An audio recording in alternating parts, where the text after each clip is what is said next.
Okay guys, I've gotten a lot of questions on the oil pan and windage and how we keep oil where we want it in a wet sump system. So here's one of our oil pans. This one's a little beat up, but we'll give you a show. So as you can see, there's a windage tray in there, and there's room for oil to come return all the way along that side. And this side, this one's been clearance for a 4-bolt. Anyways, when we take, and then it's got flaps back here, which when you hit the brakes, these two will close. And we take the windage tray out. So as you accelerate, these doors back here, let's see if I can show you, are open, and all the oil's going to the back, and there's the pickup, basically at the back of the pan. And then when he hits the brakes, these doors close, that top door closes, and any oil that's in here stays in there, keeps feeding it so it doesn't cavitate under decel at the end of the run. And that's pretty much how we keep oil where we want it to be in a wet sump system.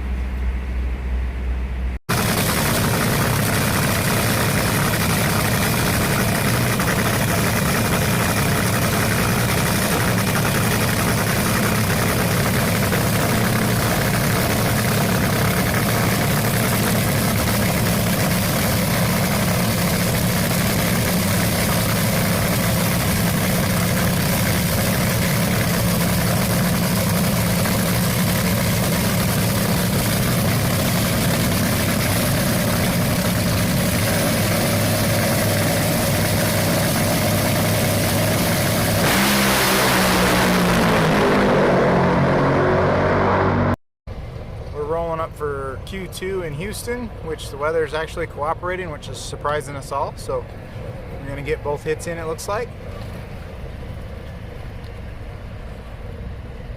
Stoppage. Well, we rolled up for Q2 and immediately turned around and got here and didn't get the car wet. I mean, it's raining like the son of a gun, so I think we're over for today. So we'll be qualified number 5, going to racing tomorrow if the weather cooperates. Anyways, lovely Houston in the springtime.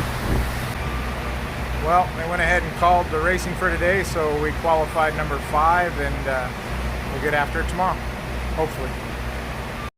Hey guys, I got Kaylin, our clutch person here, and we got a question from Jason Murray. Was asking, in the staging lanes when they talk about us changing weight in the clutch, is that just one lever or is that all the levers? So I figured we'd have Kaylin answer that for you.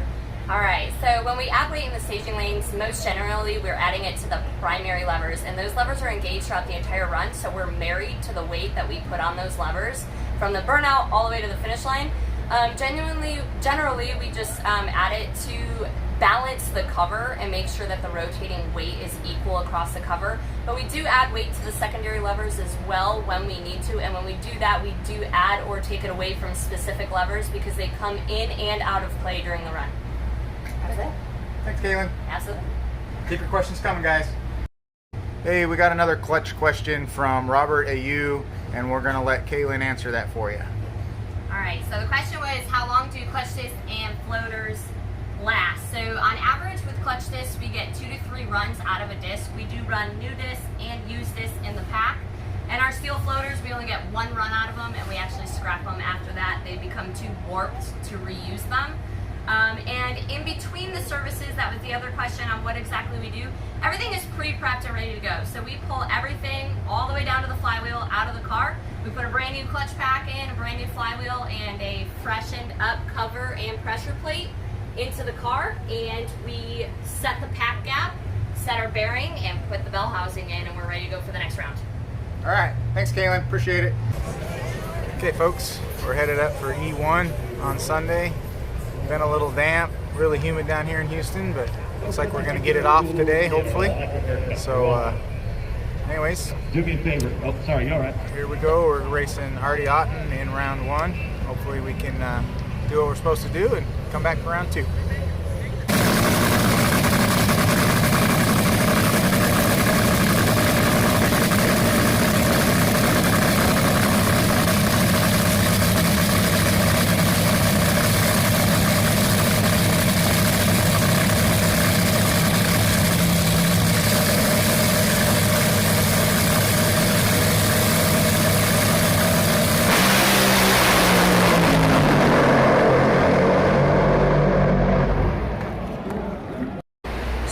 Houston with a long rain delay, so I was working on tearing stuff down that we broke in Charlotte.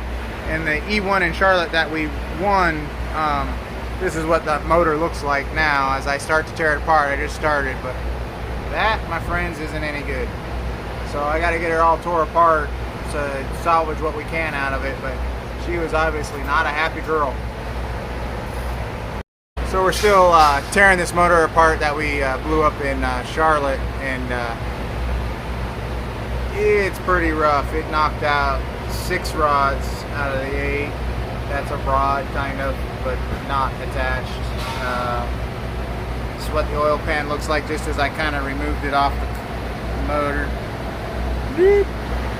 And that actually is a piston, if you can believe it or not. Anyways, nitro, fun stuff. Okay guys, it's Monday morning, going up for E2. Hopefully the rain stays away and we can get this thing off today and we can go 3 more rounds. Stop.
Hey guys, thanks for all the questions and that. Keep them coming. Jay Walker asked, how much can we change compression with the head gasket? We got over 60,000, so doing the math, it's around 1 point we can change up to if we needed to.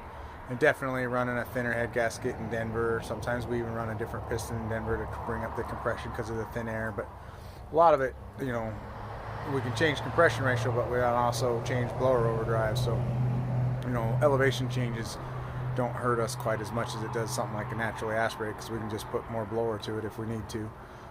That's part of it. But Houston, it went pretty well. We made it to the semis, which I'm happy about. I wish we would have made it 1 more round, but that's racing. But really encouraged. We didn't really hurt anything in Houston. The tune-up was really good. The engine was pretty happy, and we ran 370s every lap. So that's real encouraging for the whole team. I think everybody was pretty excited that we went rounds, but we also weren't hurting stuff. So things are looking up. Looking forward to getting to Epping here in a couple weeks and seeing if we can continue that trend. The last time I was in Epping, we did pretty good. So anyways, once again, thanks for all the questions and comments. Like and subscribe if you like what we're doing. I'll release one of these for at least every race, and probably some other stuff when I have enough sleep and time. But anyways, thanks everybody, and we'll see you at the next one.